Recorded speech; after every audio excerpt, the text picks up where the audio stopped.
শুরু করছি রূপসী বন্দিনী এর প্রথম পর্বের দ্বিতীয় খণ্ড। পরদিন ঠিক দুপুরবেলা মাসিয়ে দো গাখনাস এসে হাজির হলো সেনিশালের প্রাসাদে। তার সঙ্গে বছর কয়েকের ছোট পাতলা সাতলা তীক্ষ্ণ চেহারার অনুগত ভৃত্য রাবেক। প্রধান পরিচারক অ্যাসেলমে অতি সমাদরে অভ্যর্থনা জানালো তাদের। মুহূর্ত মাত্র দেরি না করে মাসিয়ে দো গাখনাসকে নিয়ে চলল মনিবের দরবারে। সিঁড়ি বেয়ে উপরে ওঠার সময় দেখা গেল বেজার মুখ করে নিচে নেমে যাচ্ছে ক্যাপ্টেন দোভ। বেচারা গতকাল ভোর থেকে 200 সৈনিককে অস্ত্রশস্ত্র সহ তৈরি রেখেছে, কিন্তু এখন পর্যন্ত রওনা হওয়ার হুকুম পায়নি লর্ড সেনিশালের কাছ থেকে। পরে আবার দেখা করতে বলা হয়েছে তাকে এইমাত্র। লর্ড সেনিশালের গতকালকের কথাবার্তা শুনে আজ দুপুরে মাদমোয়াজেল দো লা ভোভরাইকে হাজির পাবে কিনা সে বিষয়ে ঘোর সন্দেহ ছিল মাসিও গাখনাসের, কিন্তু সমস্ত সন্দেহ দূর হয়ে গেল আগুনের ধারে একটা চেয়ারে দামি পোশাক ও টুপি পরে যাত্রার জন্য প্রস্তুত হয়ে এক তরুণীকে অপেক্ষারত দেখে। হাসি মুখে আন্তরিকতার সঙ্গে মাসিও গাখনাসকে অভ্যর্থনা জানালেন লর্ড সেনিশাল। কেতাদুরস্ত ভঙ্গিতে বাউ করলেন একে অপরকে। দেখতেই পাচ্ছেন মসিও, মোটা একটা হাত তুললেন তিনি তরুণীর দিকে। আপনার নির্দেশ পালন করা হয়েছে, এর দায়িত্ব বুঝে নিন এবার। এবার মেয়েটির দিকে ফিরে বললেন, আর ইনি হচ্ছেন মসিও দো গাখনাস। এর কথা আগেই বলেছি আমি আপনাকে।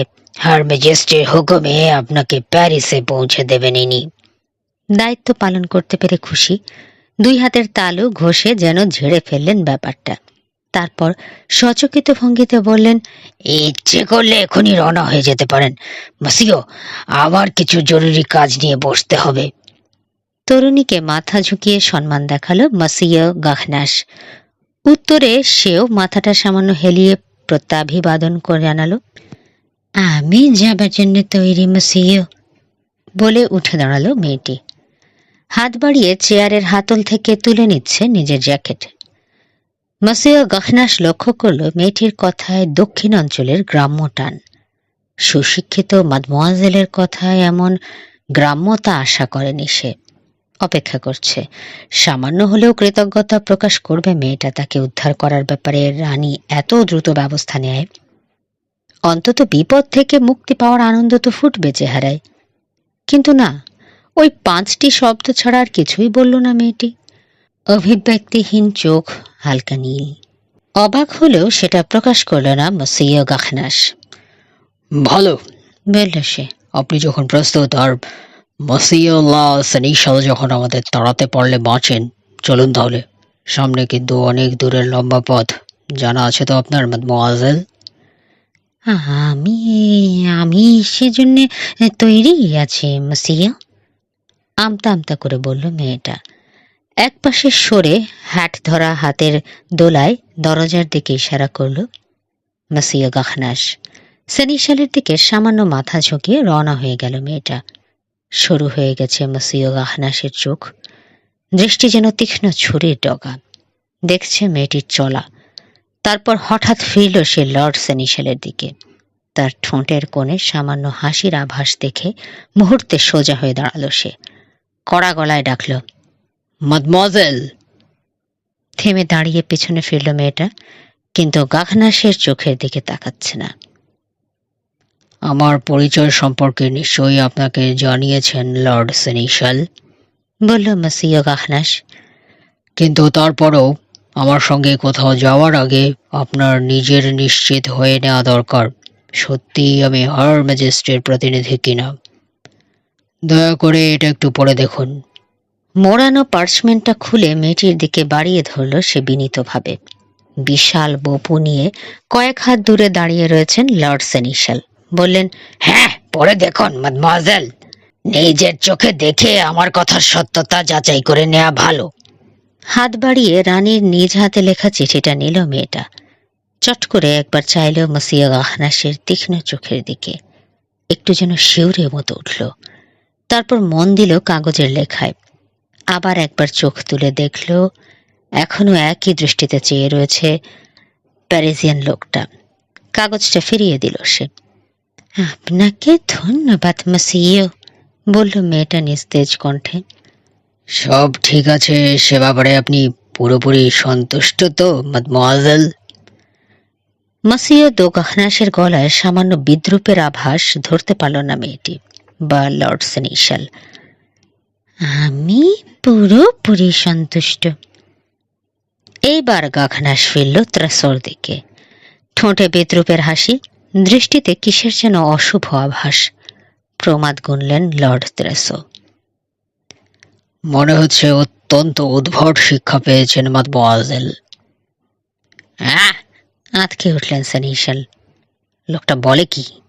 মধ্যপ্রাচ্যের কয়েকটা দেশের মানুষের কথা শুনেছি মাসিও, যারা ডান দিক থেকে বাম দিকে পড়ে, কিন্তু দফিনি ছাড়া দুনিয়ার আর কোথাও বোধহয় ছেলে মেয়েদেরকে কাগজটা উল্টো করে ধরে পড়া শেখানো হয় না। এতক্ষণে ব্যাপারটা টের পেয়ে রক্তশূন্য হয়ে গেল ত্রেসোর মুখ। মেয়েটার দিকে চট করে তাকালেন তিনি একবার। বেচারি কি নিয়ে কথা হচ্ছে কিছুই বুঝতে না পেরে ফ্যালফ্যাল করে তাকিয়ে আছে ওদের দিকে। ও, তাই করেছে বুঝি? গাখনাসকে বুঝ দেবার জন্য চট করে একটা গল্প বানিয়ে ফেললেন লর্ড সেনিশাল। আসলে মাদমোয়াজেল তেমন লেখাপড়া জানেন না। লেখাপড়ায় তার আগ্রহ না থাকায় ওর বাবা মা আর জোরাজুরি করেননি। এই অঞ্চলে এটি অবশ্য অস্বাভাবিক কিছু নয়। ধৈর্যের বাঁধ ভেঙে পড়ায় এতক্ষণে প্রচন্ড রাগে ফেটে পড়ল মসিয়ে দো গাখনাস। স্থান কাল পাত্র ভুলে হুঙ্কার ছাড়ল। মিথ্যুক কথাকার! মিছে কথা বলার জায়গা পান না। হাতে ধরা পাকানো পার্চমেন্টটা অস্ত্রের মতো করে বাগিয়ে ধরে আক্রমণাত্মক ভঙ্গিতে এক পা এগোলো সে লর্ড সেনিশালের দিকে। ভ্রুজোড়া সেঁটে রয়েছে পরস্পরের সঙ্গে। লেখাপড়া জানেন না না? তাহলে রানীর কাছে সাহায্য চেয়ে কয়েক পৃষ্ঠা ভর্তি চিঠিটা লিখলো কি করে? কে এই মেয়ে লোক? আঙ্গুল তুলে মেয়েটাকে দেখালো সে। রাগে কাঁপছে তর্জনী। ভয় পেয়ে এক পা পিছিয়ে গিয়েছিলেন লর্ড সেনিশাল। এবার অপমানিত হওয়ার ভঙ্গি নিয়ে পরিত্রাণ পাওয়ার চেষ্টা করলেন। আমার সঙ্গে আপনি যে ভাষায় কথা বলছেন মাসিও, 100 বার বলবো, দাবড়ি দিল গাখনাস। আরো খারাপ ভাষা যে ব্যবহার করিনি সেজন্য ধন্যবাদ দিন নিজের কপালকে। গর্দভ কথাকার! এই বেইমানির কারণে চাকরিটাই খোয়াতে হবে আপনাকে, তা জানেন? এখানে অকর্মার ঢেকির মতো সেনিশালের চেয়ারে বসে বসে কেবল চেকনা জমিয়েছেন শরীরে, ইয়া বড় একটা ভুঁড়ি বাগিয়েছেন, কিন্তু টের পাননি এত আরামায়েশের মগজে যে 12টা বেজে গেছে। তা না হলে এমন নির্বোধের মতো আমাকে ঠকাবার চেষ্টা করতেন না। কি মনে করেছেন আপনি আমাকে? গরু চড়াই মাঠে চাষির ঘর থেকে মুখে রসুনের গন্ধওয়ালা একটা মেয়েকে ধরে এনে মাদমোয়াজেল দো লা ভভরাই বলে চালিয়ে দিলে খুশি মনে তাকে নিয়ে চলে যাবো প্যারিসে? ভেবেছেন হার ম্যাজেস্টিও আপনার ধোঁকাবাজি ধরতে পারবেন না? বলেন মসিও, জবাব দিন আমার প্রশ্নের। কতটা চালাক মনে করেন আপনি নিজেকে? বিশাল ধর নিয়ে ছোটখাটো একটা পাহাড়ের মতো দাঁড়িয়ে থাকলেন লর্ড সেনিশাল। জবাব খুঁজতে গিয়ে হাঁ হয়ে গেছে মুখ, কিন্তু বলার মতো কিছুই খুঁজে পাচ্ছেন না হাতড়ে। তাকে ছেড়ে এবার মেয়েটির দিকে এগিয়ে গেল মসিয়ে গাখনাস। ওর চিবুক ধরে মুখটা উঁচু করলো যাতে মেয়েটি তার চোখের দিকে তাকাতে বাধ্য হয়। কি নাম তোমার বাছা? মাখুগো, বলল মেয়েটা। দুগাল বেয়ে নেমে এলো 2 ফোঁটা জল। ঠিক আছে, তোমার কোনো ভয় নেই মা। এখান থেকে বেরিয়ে সোজা বাড়ি চলে যাও। ওর চিবুক ছেড়ে দিয়ে নরম গলায় বলল মসিও গাখনাস। অবাক চোখে গাখনাসের মুখের দিকে চাইল মেয়েটা। যখন বুঝল সত্যিই তাকে চলে যেতে দেবে লোকটা, তখন প্রায় দৌড়ে বেরিয়ে গেল কামরা থেকে। আর ভান করে লাভ নেই, বুঝে গেছেন লর্ড সেনিশাল। হেঁট মাথায় দাঁড়িয়ে রয়েছেন তিনি ঘরের মাঝখানে। এবার মাই লর্ড সেনিশাল, 2 হাত কোমরে রেখে চাইল তার দিকে মসিয়ে গাখনাস। আর কি বলার আছে আপনার? শরীরের ওজন এক পা থেকে অন্য পায়ে নিলেন লর্ড সেনিশাল। চোখ তুলতে পারছেন না, পরিষ্কার দেখা যাচ্ছে থরথর করে কাঁপছে তার সর্বাঙ্গ। 3-4 বার চেষ্টার পর গলা দিয়ে আওয়াজ ফুটল তার। মনে হচ্ছে মসিও যে মানে আমাকে ঠকানো হয়েছে। আমার তো মনে হলো টার্গেটটা ছিলাম আমি। হ্যাঁ, ডুবন্ত মানুষ যেন আঁকড়ে ধরতে চাইছে খড়কুটো। ঠিক, আমাদের দুজনকে ঠকানো হয়েছে। এবার ব্যাখ্যা দিচ্ছেন তিনি। আপনার কথা মতো কালই আমি কন্দিয়াকে গিয়ে অনেক ঝগড়াঝাটির পর মাখিসের কাছ থেকে মদমোয়াজেল দোলা ভবরাইকে ছিনিয়ে নিয়ে এসেছি। বুঝতেই পারছেন তাকে আমি চিনিই না, তাই ওদের প্রতারণা ধরতে পারিনি। ঠান্ডা চোখে তাকিয়ে থাকলো মসিয়ে গাখনাস। সেনিশালের একটি কথাও বিশ্বাস করেনি সে। ভাবছে আপাতত লোকটার কথা মেনে নেয়াই ভালো। তবে বুঝতে পারলো একে আর বাড়তে না দিয়ে সাইজ করে রাখা উচিত, নইলে আরো শয়তানি করবে লোকটা ভবিষ্যতে। মসিয়ে ল সেনিশাল, রাগ সামলে নিয়ে অপেক্ষাকৃত শান্ত গলায় বলল গাখনাস। আপনার সপক্ষে বললে বলতে হয় আপনি নিতান্ত নির্বোধ একটি ছাগল, আর বিপক্ষে বললে বলতে হয় আপনি একজন প্রতারক ও বিশ্বাসঘাতক। আসলে ঠিক কোনটা এই মুহূর্তে সে সিদ্ধান্ত আমি আসতে চাচ্ছি না। মাসিয়ে, আপনি যেরকম অপমানজনক ভাষা। গাখনাসের বাধা পেয়ে থেমে গেলেন তিনি। শোনেন, আমি যা বলছি হার ম্যাজেস্টি রানীর নামে বলছি। আপনি যদি কন্দিয়াকের বিধবা স্ত্রীর সমর্থনে রানীর বিরুদ্ধে আর একটি পাও ফেললেন, আপনার সেনিশালশিপ তো যাবেই, গর্দানও যেতে পারে। অতএব একটু হুঁশ করে চলবেন ভবিষ্যতে। অবস্থা দৃষ্টে মনে হচ্ছে আমাকে যেতে হবে কন্দিয়াকে। যদি ওখানে আমাকে যেতে বাধা দেওয়া হয়, আমি সে বাধা অতিক্রম করার জন্য আপনার সাহায্য চাইব। এ কথাটা মনে রাখবেন, রানীর সঙ্গে প্রতারণায় আপনার কতটা যোগসাজশ আছে সে ব্যাপারে এখনো আমি কোনো সন্দেহে উপনীত হইনি। তবে ভবিষ্যতে আমি যদি আপনার তরফ থেকে সামান্যতম বেইমানির আভাস পাই, আপনাকে গ্রেফতার করে প্যারিসে নিয়ে যেতে বাধ্য হব। মসিয়ে ল সেনিশাল, এবার তাহলে আপনার অনুমতি পেলে আমি বিদায় নিতে পারি। মসিও গখনাস বিদায় নিতেই পরচুলা খুলে টেবিলের উপর ছুঁড়ে দিলেন লর্ড ত্রাসো। তারপর তর্জনী বাঁকা করে ভ্রু থেকে ঘাম ঝরালেন। ধূপধাপ পা ফেলে পায়চারি করছেন তিনি। গত 15 বছরে আজ পর্যন্ত কারো সাহস হয়নি তার সঙ্গে এই সুরে কথা বলার। লোকটা তার মুখের ওপর মিথ্যুক, বিশ্বাসঘাতক, বেঈমান বলে চলে গেল, নির্বোধ ছাগল বলে গেল, ভয়ঙ্কর সব হুমকি দিয়ে গেল, অথচ নীরবে সহ্য করতে হলো তাকে। খোদা, কিসে পরিণত হয়েছেন তিনি যে প্যারিস থেকে ফালতু একটা লোক এসে এভাবে ধমক দিয়ে যায় তাকে। প্রথমেই খুনের কথাটা মাথায় এলো তার, কিন্তু চিন্তাটা সরিয়ে দিলেন তিনি। এই লোকটাকে শায়েস্তা করবেন তিনি অন্যভাবে। যে কাজে লোকটা এসেছে সেটা কিছুতেই সফল হতে দেয়া যাবে না। খালি হাতে প্যারিসে ফিরে রানীর ধমক খাওয়াতে হবে ওকে। ব্যাবিলস! হুঙ্কার ছাড়লেন তিনি। ছুটে এলো তার সেক্রেটারি। এই বেটা, ক্যাপ্টেন দোভ সম্পর্কে কিছু ভেবেছিস? জি মসিও, সকাল থেকে এই নিয়েই ভাবছি। ভালো কথা, কি সিদ্ধান্তে পৌঁছলে শুনি? কিছুই না মসিও।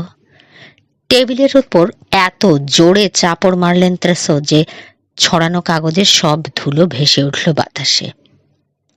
কপাল আমার, কি সব অপদার্থ লোক এসে জুটেছে এখানে। তোমাকে কি জন্য বেতন দেওয়া হয় শুনি? মগজ বলতে কিছু নেই? বুদ্ধি, কল্পনা শক্তি কিছুই নেই? এতক্ষণেও ভেবে বের করতে পারলে না কোন গোলমালের কারণে দোভকে মন্তেলিমায় পাঠানো যায়? সেক্রেটারিকে থরথর করে কাঁপতে দেখে যার পর নাই সন্তুষ্ট হলেন তিনি, কিন্তু সে ভাব গোপন রাখলেন। ভ্রুকুঁচকে বললেন, হলো সকর্মার ঢেকি কোথাকার, সব কাজ আমাকেই করতে হবে। তাহলে আর তোদের পুষছি কি করতে? যাও, এক্ষুনি আসল মেকে গিয়ে বলো ক্যাপ্টেনকে ডেকে আনতে হবে আমার কাছে। কুর্নিশ করে ছুটল ব্যাবিলাস, যেন পালিয়ে বাঁচল। সেক্রেটারির উপর হম্বিতম্বি করে কিছুটা ধাতস্থ হলেন ত্রেসো। রুমালটা শেষবারের মতো মুখ ও টাকের উপর বুলিয়ে নিয়ে পরচুলাটা আবার চাপালেন মাথায়। দোভ যখন ঘরে ঢুকলো ততক্ষণে নিজেকে সামলে নিয়ে প্রায় দেবতার আসনে তুলে ফেলেছেন সেনিশাল। ভিরিক্কি চালে বললেন, এই যে দোভ, তোমার লোকজন সব তৈরি তো? গত 32 ঘন্টা ধরে তৈরি মসিয়ে। গুড, তুমি ভালো সোলজার দোভ, তোমার উপর আস্থা রাখা যায়। বাউ করল দোভ। দীর্ঘদেহী, কর্মতৎপর, প্রাণ প্রাচুর্যে ভরপুর যুবক সে। চেহারাটা ভালো, চমৎকার কালো চোখ। বলল, ধন্যবাদ মসিয়ে আল্লাহ নিশাল। 1 ঘন্টার মধ্যে সৈন্যদের নিয়ে মার্চ করে বেরিয়ে যাবে তুমি গ্রেনেবল থেকে, ক্যাপ্টেন। সোজা মন্তেলিমা জেলার পাহাড়ি অঞ্চলে গিয়ে তাঁবু ফেলবে। ওখানেই তোমার কাছে পৌঁছে যাবে আমার পরবর্তী নির্দেশ। ওখানকার জেলা প্রশাসনকে চিঠি লিখে নির্দেশ দিচ্ছি আমি। ওরাই তোমাকে দেখিয়ে দেবে কোথায় ক্যাম্প করলে ভালো হয়। 10 মিনিটের মধ্যেই তোমার হাতে চিঠিটা পৌঁছে দেবে বাবিলাস। ওখানে গিয়ে আমার পরবর্তী নির্দেশ পৌঁছাবার আগে পর্যন্ত তোমার কাজ হবে পাহাড়ি লোকগুলোর চাল চলন ও হাব ভাব আঁচ করা। বুঝতে পেরেছ? পুরোপুরি না, অকপটে স্বীকার করল দোভ। আমি জানি। মাথা ঝাঁকিয়ে রহস্যময় হাসি হাসলেন সেনিশাল। তবে ওখানে যাওয়ার 1 হপ্তার মধ্যেই টের পেয়ে যাবে তুমি। অবশ্য এটা একটা ভিত্তিহীন খবর হওয়ার সম্ভাবনাও আছে, কিন্তু রাজার স্বার্থে সতর্ক অবস্থান আমাদের নিতেই হবে, কিছু একটা ঘটে যাবার আগেই, তাই না? একটা কথা খেয়াল রেখো, এ কাজে গোপনীয়তা রক্ষা করা অত্যন্ত জরুরি। লর্ড সেনিশালের কথা শুনে মনে হলো নিগূঢ় কোনো রহস্যের সন্ধান কিংবা গোপন কোনো দুরাভিসন্ধির আভাস পেয়েছেন তিনি। কিন্তু এই মুহূর্তে মুখ খুলছেন না, যদিও এই অসম্পূর্ণ তথ্যে সন্তুষ্ট হতে পারল না দোভ। বিনা প্রশ্নে আদেশ পালনের মিলিটারি ট্রেনিং থাকায় গভর্নরের নির্দেশ মেনে নিতে পারল সহজেই। 8 ঘন্টার মধ্যেই ড্রাম বাজিয়ে মার্চ করে গ্রেনেবল থেকে বেরিয়ে পড়ল ক্যাপ্টেন দোভের সৈন্যদল মন্তেলিমার পথে। পুরো 2 দিন লাগবে তার সেখানে পৌঁছতে। ক্যাপ্টেন দোভ যখন তার ট্রুপ নিয়ে গ্রেনোবলের পশ্চিম দিকে চলেছে, মসিও দো আখনাস তখন তার সহচরকে নিয়ে যাচ্ছে ঠিক উল্টো দিকে, ইসেখ উপত্যকা হয়ে কন্দিয়াকে দুর্গের উদ্দেশ্যে। রোদ নেই, আকাশ ছেয়ে আছে নিচু মেঘে। হেমন্তের ভেজা ভেজা ঠান্ডা হাওয়া আসছে আল্পস পর্বতমালা থেকে। মনে হচ্ছে বৃষ্টি হবে। এসবের কিছুই লক্ষ্য করছে না মসিও দো আখনাস। তার মাথায় পাক খাচ্ছে দুপুরে লর্ড সেনিশালের কামরায় শোনা ও বলা কথাগুলো, সেই সঙ্গে আগামী সাক্ষাৎকারের সম্ভাব্য বাদানুবাদ। তুমি তো বিয়ে পাগলা মানুষ রাবেক। হঠাৎ সম্পূর্ণ ভিন্ন প্রসঙ্গে চলে গেল সে। 2 মাস আগে তো প্রায় করেই বসেছিলে। কি কষ্টই না হয়েছে আমার সেটা ঠেকাতে। তবে মাঝে মাঝে আমার মনে হয় কাজটা আমি ঠিক করিনি। এই একটা ব্যাপারে তোমার কাছ থেকে আমার বা আমার কাছ থেকে তোমার কিছুই শেখার নেই। তবু আমার দৃষ্টিভঙ্গিটা কাজে লাগুক বা না লাগুক, তোমার অন্তত জেনে রাখা ভালো। তুমি জানো, মেয়ে মানুষ আমি 2 চোখে দেখতে পারি না। ওরা আমার কাছে ঠিক প্লেগের মতো, যে কোনো ভালো কাজের বাধা। তুমি যা চাইবে সে চাইবে ঠিক তার উল্টোটা। তুমি যদি ডাইনে যেতে চাও, সে চাইবে বামে যেতে। অনেক ভেবে চিনতে ওদের থেকে 100 হাত দূরে থাকবো বলে সিদ্ধান্ত নিয়েছি আমি সেই প্রথম জীবনেই। কিন্তু ফলাফল?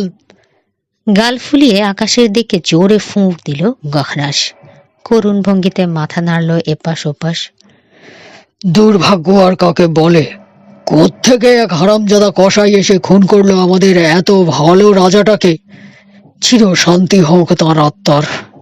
এখন তার বড় একটা ছেলে থাকতে পারতো না? না, তাও হবে না। যেটা আছে সেটা এতই ছোট যে রাজদণ্ড তুলে ধরার শান্তি নেই। কাজেই দায়িত্ব নিতে হলো রানীকে। কি দাঁড়ালো তাহলে? সোলজার হিসাবে আমি রাষ্ট্রপ্রধানের মানে আমাদের রাজার অধীন ছিলাম, আর এখন বিনা দোষে অধীন হয়েছি এক মহিলার। হে দুর্ভাগ্য, মেনে নেওয়া কঠিন, কিন্তু যাও বা মেনে নিয়েছিলাম। এই মহিলা দুনিয়ার এত মানুষ থাকতে আমারই ওপর চাপালেন দফিনির সমস্যা সমাধানের ভার। কিভাবে একটা মেয়েকে উদ্ধার করে আনতে হবে তৃতীয় আরেক মেয়ে মানুষের কবজা থেকে, বোঝো এখন। গ্রেনেবল পর্যন্ত আসতে কি কষ্ট করেছি তুমি তো জানোই। তুমিও আমার পাশে থেকে সমান কষ্ট করেছো, কিন্তু আমার মনে হচ্ছে সামনে যে কষ্ট আছে সেটার কাছে ওসব কিছুই না। মেয়ে মানুষ সংক্রান্ত প্রতিটি ব্যাপারই জঘন্য, অথচ রাবেক, এদেরই একজনের জন্য আমাকে ছেড়ে চলে যাচ্ছিলে তুমি। চুপ করে থাকলো রাবেক। হয়তো কৃতকর্মের জন্য সে লজ্জিত বোধ করছে, কিংবা হয়তো মনিবের সঙ্গে একমত হতে পারছে না। টু শব্দটি করল না সে। বলে চলল মসিও দো গাখনাস। বিবাদটা কি নিয়ে? খেয়াল করো রাবেক, বিবাহ। খানিক হেসে নিল গাখনাস। মেয়ে বিয়ে করতে চায় একজনকে, কিন্তু আরেক মেয়ে লোক চায় তাকে বিয়ে না করে সে বিয়ে করুক আরেক লোককে। জ্বালাতনটা দেখেছো? দুনিয়ার যত অশান্তি, বিগ্রহ, বিপ্লব সব কিন্তু এই মেয়ে মানুষদের জন্যেই। অথচ তারপরেও তুমি যাচ্ছিলে ওদেরই একজনকে বিয়ে করতে। হঠাৎ প্রসঙ্গ পরিবর্তন করল সে।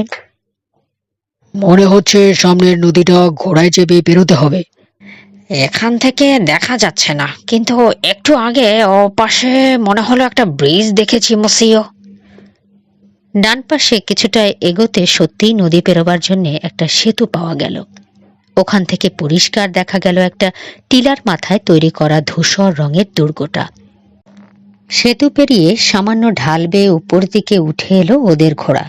দুর্গটা দুর্ভেদ্য দেখালেও চারপাশের পরিবেশটা বড়ই শান্ত ও স্নিগ্ধ মনে হলো মসিয়দ গাহনাসের কাছে। দুর্গের কিনার ধরে চারপাশে বেশ চওড়া একটা পরিখা রয়েছে। ড্রব্রিজটা নামানো দেখে আর আশেপাশে কাউকে না দেখে ব্রিজের উপর উঠে পড়ল ওদের ঘোড়া। কাঠের তক্তার উপর দুই ঘোড়ার ৮ পায়ের খটরমটর আওয়াজ শুনে গেট হাউসের ভিতর নড়াচড়ার আভাস পাওয়া গেল। মাস্কেট হাতে ওদের গতিরোধ করল সামরিক পোশাক পরা একজন মিলিটারি ও দারোয়ানের শঙ্কর। গাখনাস তার নাম জানিয়ে বলল প্যারিস থেকে রানীর বার্তা নিয়ে এসেছে মাদাম লা মাখিসের সঙ্গে দেখা করতে। কথা শুনে পথ ছেড়ে সরে দাঁড়ালো গেটকিপার। দেখল কয়েকটা দরজা দিয়ে বেরিয়ে আসছে আধা সামরিক পোশাক পরা আরো কয়েকজন জওয়ান। বোঝা গেল ভালোই প্রতিরক্ষা ব্যবস্থা রাখা হয়েছে এ দুর্গে। লাগামটা রাবেকের হাতে দিয়ে তাকে ওখানেই অপেক্ষা করতে বলে দুর্গের ভেতর ঢুকলো মসিও দো গাখনাস। গেটকিপারের পিছু পিছু বাম দিকের একটা দরজা দিয়ে ঢুকে প্যাসেজ পেরিয়ে অ্যান্টি রুম, তারপর কালো ওক কাঠের প্যানেল দেয়া ম্লান আলোয় আলোকিত প্রশস্ত একটা হল রুমে নিয়ে এলো লোকটা ওকে। ওরা ঢুকতেই আগুনের সামনে শোয়া গাঢ় খয়েরি রঙের একটা হাউন্ড চাপা গর্জন ছাড়ল। ওটাকে উপেক্ষা করে ঘরের চারদিকে চোখ বোলালো গাখনাস। অপূর্ব সুন্দর করে সাজানো হলরুমটা। দেয়ালে টাঙানো রয়েছে প্রাচীন পোশাক পরা প্রয়াত কন্দিয়াকদের পোর্ট্রেট, নানা ধরনের যুদ্ধাস্ত্র আর বর্ম। ঘরের মাঝখানে কালো ওকের লম্বা একটা টেবিল, পায়াগুলোয় খোদাই করা নকশা দেখবার মতো। টেবিলের ওপর তাজা গোলাপ দিয়ে সাজানো একটা ফুলদানি রাখা। সৌরভ ছড়িয়ে আছে সারা ঘরে। এবার গাখনাসের চোখ পড়ল অল্প বয়সী একটা ভৃত্যের উপর। জানালার ধারে বসে একটা বর্ম পলিশ দিয়ে চকচকে করছে। গেটকিপার না ডাকা পর্যন্ত চোখ তুলে তাকালো না সে। মার্কেজকে গিয়ে খবর দাও, বলল গেটকিপার। মসিও দো গাখনাস প্যারিস থেকে কুইন রিজেন্টের বার্তা নিয়ে এসেছেন, দেখা করতে চান। উঠে দাঁড়ালো ছেলেটা। একই সঙ্গে আগুনের পাশে রাখা একটা পিঠ উঁচু চেয়ার ছেড়ে উঠে দাঁড়ালো আরেকজন। চেয়ারটা এদিকে পেছন ফিরে থাকায় দেখা যায়নি এতক্ষণ। এও অল্প বয়সী, 20 কি 21 হবে বয়স। কালো চুল, কালো চোখ আর অপূর্ব সুন্দর মুখশ্রী দেখে আন্দাজ করল গাখনাস এই তরুণটি খুব সম্ভব মাখিউস হবে।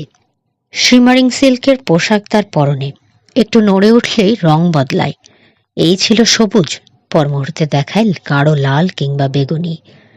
পরস্পরকে বাউ করে সম্মান জানালো ওরা। গাখনাস একটু আড়ষ্ট ভঙ্গিতে, তবে তরুণটি সহজ আন্তরিকতার সঙ্গে। প্যারিস থেকে এসেছেন আপনি মসিয়ে?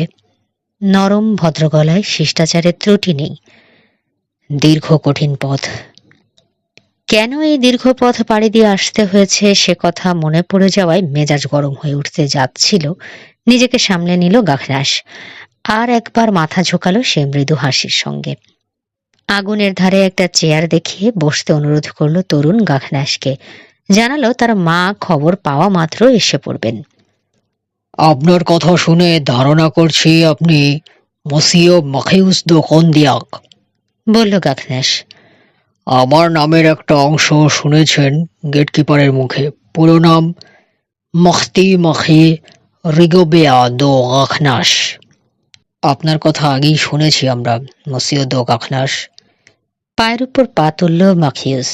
লাল সিল্ক হয়ে গেল বেগুনি। 2 আঙ্গুলে কান থেকে ঝুলন্ত একটা মস্ত মুক্ত নড়াচড়া করল। তবে আমরা ভেবেছিলাম এতক্ষণে প্যারিসের পথে রওনা হয়েছেন আপনি। তাই বুঝি? গম্ভীর কণ্ঠে বলল গাখনাস। মাখগোকে নিয়ে? গাখনাসের বক্তব্যের তাৎপর্য টের পেল না মাখিউস, কিংবা হয়তো মখগো নামটা তার কাছে পরিচিত নয়। নিজের কথা বলে চলল। আমরা মনে করেছি মাদমোয়াজেল দো লা ভোভরাইকে রানীর কাছে পৌঁছে দিতে আপনি নিজে সঙ্গে গেছেন। আপনার কাছে গোপন করব না, কন্দিয়াকের ওপর যে দোষ চাপানো হয়েছে তাতে আমরা খুবই ব্যথিত হয়েছি। যাই হোক, রানীর আদেশ সর্বদা শিরোধার্য, প্যারিসে যেমন এখানেও ঠিক তেমনই। কথাটা শুনে খুব ভালো লাগছে, বলল গাখনাস শুষ্ক কণ্ঠে। তারপর তরুণের দিকে ভালো করে চাইল এবং প্রাথমিক ধারণাটা বদলাতে বাধ্য হলো। তরুণের ভ্রুজোড়া পেন্সিল দিয়ে আঁকা, চোখ দুটো নাকের বেশি কাছে, সুন্দর মুখে যুগৎপৎ নিষ্ঠুরতা, নীচতা ও দুর্বলতার ছাপ স্পষ্ট রয়েছে। সামান্য নীরবতা, তারপর একটা দরজা খোলার শব্দে দুজনেই উঠে দাঁড়ালো চেয়ার ছেড়ে। অপূর্ব সুন্দরী এক রমণী প্রবেশ করলো কামরায়। আগে থেকে জানা থাকা সত্ত্বেও ছেলের সঙ্গে মায়ের চেহারার আশ্চর্য মিল দেখে অবাক না হয়ে পারল না মসিও দো গাখনাস। মহিলা বেশ হৃদ্যতার সাথে অভ্যর্থনা জানালেন তাকে। মাখিউস তার মায়ের জন্য একটা চেয়ার এনে এমনভাবে রাখল যাতে সবাই সবার মুখ দেখতে পায়। সম্ভাষণ পর্ব শেষ হতে 3 জন এমনভাবে আগুনের ধারে বসলো যেন কতদিনের বন্ধুত্ব তাদের মধ্যে। আর কিছুটা কম বয়সী ও দুর্বল চিত্তের মানুষ হলে মহিলার অপরূপ সৌন্দর্য, ব্যবহারের মাধুর্য, নম্র মিষ্টি গলার স্বর হয়তো তাকে সংকল্প, দায়িত্ব, কর্তব্য থেকে টলিয়ে দিতে পারত। কিন্তু মসিও দো গাখনাস যেন পাথরের মূর্তি, ওসব দিকে খেয়ালই দিল না। কাজে এসেছে, কাজ সেরে ফিরে যেতে চায় সে যত দ্রুত সম্ভব। আগুনের ধারে বসে সারাদিন অর্থহীন গল্প করার মানুষই সে নয়। প্রথম সুযোগেই কাজের কথায় পড়ল। মাদাম, আপনার ছেলে মসিও মাখিউসের কাছে শুনলাম কি কাজে আমি দফিনিতে এসেছি তা আপনাদের জানা আছে। কন্দিয়াক পর্যন্ত আমার আসার কোনো ইচ্ছে ছিল না, কিন্তু মসিও দো ত্রেসো, যাকে আমার প্রতিনিধি হিসাবে এখানে পাঠিয়েছিলাম, তিনি তার দায়িত্ব পালনে সম্পূর্ণ ব্যর্থ হওয়ায় বাধ্য হয়েছি আমি নিজে এখানে আসতে, আপনাদেরকে কষ্ট দিতে। গভর্নরের দায়িত্ব পালনে ব্যর্থতা? আপনি বাধ্য হয়েছেন আমাদের কষ্ট দিতে? এসব একটু বেশি শক্ত কথা হয়ে গেল না মসিয়া? যেন এসব কথায় আহত হয়েছেন এমন একটা ভাব ফুটিয়ে তুললেন মাখিস চেহারায়। কথা আমার একটাই, বলল মসিও গাখনাস। তবে আপনি যদি অন্য কিভাবে বললে খুশি হবেন জানান, আমি না হয় সেইভাবেই বলবো। অনেকভাবেই বলা যেতে পারে, বলে হাসলেন মহিলা। ঝিক করে উঠল সাদা দাঁত। তার আগে মাখিউস, বেনোয়াকে বলো ওয়াইন পরিবেশন করুক। এত দূর আসতে বাধ্য হওয়ায় নিশ্চয় মসিও দো গাখনাসের পিপাসা পেয়েছে। কথা বলল না গাখনাস। এদের খাতির যত্ন গ্রহণে আপত্তি আছে তার, তবে মুখের উপর বারণও তো করা যায় না, তাই চুপচাপ অপেক্ষা করছে। এরপর কি হয় দেখবে। আন্দাজ করল ধূর্ত মহিলা বুঝে গেছে যে মোটা সেনিশাল নকল মেয়েটাকে গছাতে পারেনি ওর কাছে। এতক্ষণে নিশ্চয়ই সাজিয়ে ফেলেছে আরেক কাহিনী। আমার মনে হয় মসিয়া, একটু চুপ করে থেকে শুরু করলেন মাখিস। ঘন দীর্ঘ পাপড়ির নিচ দিয়ে চেয়ে রয়েছেন ওর দিকে। আমরা সবাই মাদমোয়াজেল দো লা ভোভরাইয়ের ব্যাপারটা তালগোল পাকিয়ে ফেলেছি। মেয়েটা একটু একরোখা ও আবেগপ্রবণ, ঝোঁকের বসে হুট করে একটা কিছু করে বসে, তেমনি পরে আবার ভোগে তীব্র অনুশোচনায়। আসল ব্যাপার হলো কিছুদিন আগে আমার সঙ্গে ওর একটু কথা কাটাকাটি হয়েছিল। এরকম তো সব পরিবারে হচ্ছে হরহামেশা। কিন্তু রাগের মাথায় আমার অভিভাবকত্বে থাকবে না বলে চিঠি লিখে বসেছে ও রানীর কাছে। তারপর থেকে ও যে কি ভয়ানকভাবে পস্তাচ্ছে তা আপনি কল্পনাও করতে পারবেন না। আপনার নিশ্চয় জানা আছে মেয়ে মানুষের মন। কিচ্ছু জানি না, বাধা দিয়ে বলে উঠল গগনাস। এই ব্যাপারে আমি সম্পূর্ণ অনভিজ্ঞ মাদাম। বড় বড় পণ্ডিতেরা সব মার খেয়ে যাচ্ছে, আমি কোন ছাড়। এমনভাবে হেসে উঠলেন মাখিস যেন এটা এ বছরের সেরা কৌতুক।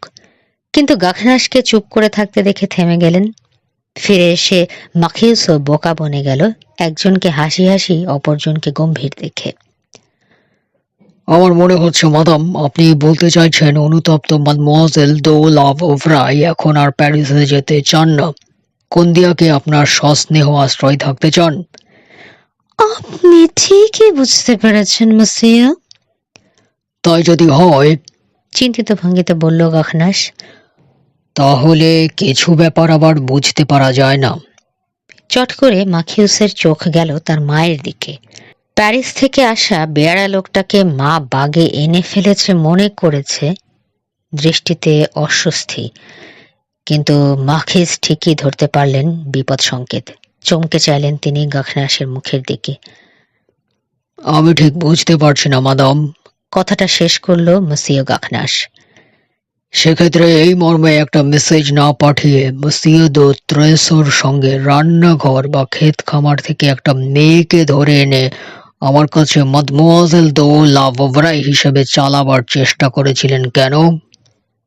হেসে উঠলেন মাখিস। এই বেয়ারা প্রশ্ন শুনে চিন্তিত হয়ে উঠেছিল, কিন্তু মাকে হাসতে দেখে হেসে উঠল ছেলেও। ওটা একটা রসিকতা ছিল মসিয়া, বললেন তিনি, যদিও পূর্ণ সচেতন। এর চেয়ে বাজে কৈফিয়ত আর হয় না। আমার অভিনন্দন মাদাম, বলল গগনাস। জেনে খুব খুশি হলাম। দফিনিতে এমন রসিকতা আশা করিনি আমি, কিন্তু দুঃখের বিষয় হাসতে পারিনি। এই রসিকতা হার মেজেস্টি পর্যন্ত পৌঁছলে তিনিও হাসতে পারতেন বলে মনে হয় না আমার। যাই হোক, এসব সামান্য ব্যাপার। আপনি যখন বলেছেন যে মাদমোয়াজেল দো লাভরাই আপনার আশ্রয়ে সন্তুষ্ট, আমার সন্তুষ্ট না হওয়ার কোনো কারণ নেই। এই কথাই গগনাসের মুখ থেকে শুনতে চাইছিলেন মাদাম, কিন্তু কথাগুলো ও যে ভঙ্গিতে উচ্চারণ করলো তাতে উদ্বেগ সামান্যই কমল তার। জোর করে হাসি ধরে রেখেছেন মুখে, সতর্ক কালো চোখ দুটিতে হাসির লেশ মাত্র নেই। তারপরেও কথা শেষ হয়নি এখনো মসিও গগনাসের। আপনি নিশ্চয়ই বুঝবেন, এক্ষেত্রে আমার ব্যক্তিগত সন্তুষ্টির কোনো মূল্য নেই। আমি হুকুমের চাকর মাত্র। তা যদি না হতো তাহলে আপনাদের শান্তি ভঙ্গের জন্য ক্ষমা চেয়ে নিয়ে এই মুহূর্তে আমি বিদায় নিতাম। কি যে বলেন মসিও। কিন্তু রানীর প্রতিনিধি হিসেবে এসেছি যখন, তাঁর নির্দেশ মানতে হবে আমার। আমাকে হুকুম দেওয়া হয়েছে মাদমোয়াজেল দো লাভরাইকে প্যারিসে পৌঁছে দিতে হবে। এর মধ্যে মাদমোয়াজেল মত পরিবর্তন করেছেন কিনা, তিনি আসলে কি চান, এসব প্রশ্নের কোনো অবকাশ নেই। এই দীর্ঘ যাত্রা এখন যদি তাঁর অপছন্দ হয়, তিনি আপনাকে বা আমাকে দোষ দিতে পারবেন না। তিনি নিজেই বালখিল্যতার বশে এই অবস্থার সৃষ্টি করেছেন। তাঁর আপত্তি বর্তমানে মূল্যহীন। কথা হচ্ছে রানী তাঁকে প্যারিসে চান, একজন অনুগত প্রজা হিসেবে রানীর আদেশ তাঁকে মান্য করতেই হবে। রানীর অনুগত প্রজা হিসেবে আপনারও উচিত তাঁকে এই আদেশ মানতে বাধ্য করা। কাজেই মাদাম, আপনার উপর নির্ভর করছি আমি। আপনি দয়া করে নিজ প্রভাব বিস্তার করে তাঁকে বুঝিয়ে শুনিয়ে আগামীকাল দুপুরের যাত্রার জন্য তৈরি করে রাখবেন। ইতিমধ্যেই একটা দিন নষ্ট হয়ে গেছে মাদাম, আপনার রসিকতার জন্যে। রানী তার কর্মচারীদের কাছ থেকে ঝটপট কাজ চান। চেয়ারের পিঠে হালান দিলেন বিধবা। কামড়ে ধরে আছেন নিচের ঠোঁট। এরও গর্ধব সেনিশাল নয়, বুঝে গেছেন তিনি পরিষ্কার। তার ছলচাতুরি, তার মিথ্যাচার কিছুই এই লোকের টের পেতে বাকি নেই। তারই অস্ত্র দিয়ে ঘায়েল করা হয়েছে তাকে, বন্ধ করে দেয়া হয়েছে জবান। এই পর্যায়ে আলোচনায় যোগ দিল মাখিউস। মসিয়ে, ভ্রুকুঞ্চকে চেঁচিয়ে উঠল সে। আপনি যা করতে চাইছেন সেটা রানীর জুলুমবাজি। লাফিয়ে উঠে দাঁড়ালো গাখনাস। পলিশ করা মেঝের ওপর দিয়ে খড়খড় শব্দ তুলে পিছিয়ে গেল চেয়ারটা। কি বললেন মসিয়া? জ্বলন্ত চোখে পা থেকে মাথা পর্যন্ত দেখল গাখনাস মাখিউসকে। কথাটা আরেকবার উচ্চারণ করলেই দ্বন্দ্বযুদ্ধে আহ্বান করবে। হেসে উঠলেন মাখিস। বৌদিও, কি বলছো তুমি মাখিউস? বোকা ছেলে কথাকার। আপনি মসিয়া দো গাখনাস, অনুরোধ করছি দয়া করে ওর কথা ধরবেন না। এখানে রাজধানী থেকে এত দূরে দফিনির এক প্রান্তে খোলামেলা স্বাধীন পরিবেশে বড় হয়ে ওঠায় অনেক সময় বুঝতেই পারে না ও কোন কথাটা অসঙ্গত, অসমীচীন। মাখিসের কথা মেনে নিয়ে মাথা ঝুঁকিয়ে বাউ করল গাখনাস। এই সময় ট্রেতে করে কিছু মিষ্টান্ন, ফল আর মদের বোতল, বিকার ও গ্লাস নিয়ে ঘরে ঢুকলো দুজন পরিচারক। সুন্দর করে সাজিয়ে রাখলো টেবিলের উপর। বিধবা মাখিস উঠে দাঁড়িয়ে পরিবেশনের দায়িত্ব নিতে যাচ্ছেন দেখে কুর্নিশ করে ঘর থেকে বেরিয়ে গেল ভৃত্যরা। আমাদের কন্দিয়াকের ওয়াইন একটু চেখে দেখবেন না মসিও? রাজি হলো গাখনাস। ধন্যবাদ জানালো।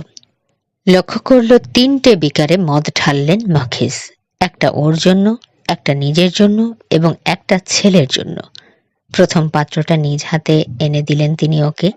মাথা ঝুঁকিয়ে সেটা নিল গাখনাস। এবার মিষ্টির প্লেটটা এগিয়ে দিলেন তিনি টেবিলের উপর। একটা মিষ্টি নেবে বলে মদের গ্লাসটা টেবিলের উপর নামিয়ে রাখল গাখনাস। একটা হাত ব্যবহার করতে বাধ্য হচ্ছে সে, কারণ দস্তানা পরা বাম হাতে রয়েছে রাইডিং হেলমেট ও চাবুক। একটা হাত ব্যবহার করতে বাধ্য হচ্ছে সে, কারণ দস্তানা পরা বাম হাতে রয়েছে রাইডিং হেলমেট ও চাবুক।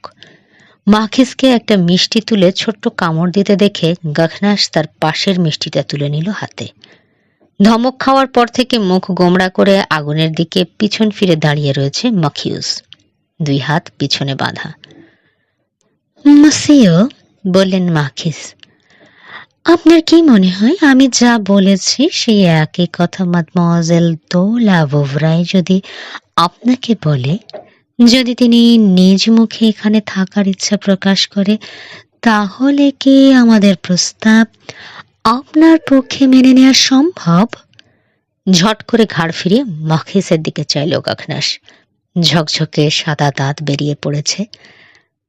আর একটা রসিকতার কথা ভাবছেন বুঝি মাদাম? হেসে উঠলেন মাখিস। মতেও না মসিয়া, আর না। ইচ্ছে করলে ওর সঙ্গে কথা বলে দেখতে পারেন আপনি। যেন খুব চিন্তায় পড়ে গেছে। এমনি ভঙ্গিতে ফায়ারপ্লেসের সামনে কিছুক্ষণ পায়চারি করলো গাখনাস। তারপর বলল, এর ফলে আমার সিদ্ধান্ত পরিবর্তন হবে এমন কোনো কথা আমি এক্ষুনি দিচ্ছি না। তবে হ্যাঁ, মাদমোয়াজেলের সঙ্গে পরিচিত হতে পারলে আমি সম্মানিত বোধ করব। কিন্তু আর কোনো ছল চাতুরি বা অভিনয় নয় মাদাম, প্লিজ। সে ভয় পাবেন না, বলে দরজার কাছে গিয়ে হাঁক ছাড়লেন মাখিস। ওপরে গিয়ে মাদমোয়াজেল দো লাভোভরাইকে বলো আমি এখানে ডাকছি, এক্ষুনি। চোখ কান খোলা রাখলো গাখনাস। ছেলেটাকে বিধবা মাখিস ফিসফিস করে কিছু একবার বলে কিনা, কিংবা ওরকম ইশারা করে কিনা খেয়াল করলো, কিন্তু সেরকম কিছু টের পাওয়া গেল না। টেবিলের অন্য পাশে চলে এসেছে মসিও গাখনাস। আনমনে হাত বাড়িয়ে মাখিউসের জন্য ঢালা বিকারটা তুলে নিল সে। মাদামকে টোস্ট করে চুমুক দিল। টেবিলের দিকে একবার নজর বুলিয়ে টের পেয়ে গেলেন মাখিস গাখনাসের সন্দেহ। খোদা, কিরকম লোক! এতই সতর্ক যে সামান্যতম ঝুঁকিও নিচ্ছে না। এটা বুঝতে পেরে মন খারাপ হয়ে গেল মাখিসের। মেয়েটাকে কন্দিয়াকে রেখে দেওয়ার শেষ উপায় হিসেবে যা ভেবে বের করেছিলেন তার কার্যকারিতা সম্পর্কে এখন সন্দেহ হচ্ছে। যে লোক এত সাবধান সে কি এখান থেকে নিরাপদে বেরোবার ব্যবস্থা না করেই বোকার মতো একা ঢুকে পড়েছে কোন্দিয়াকে?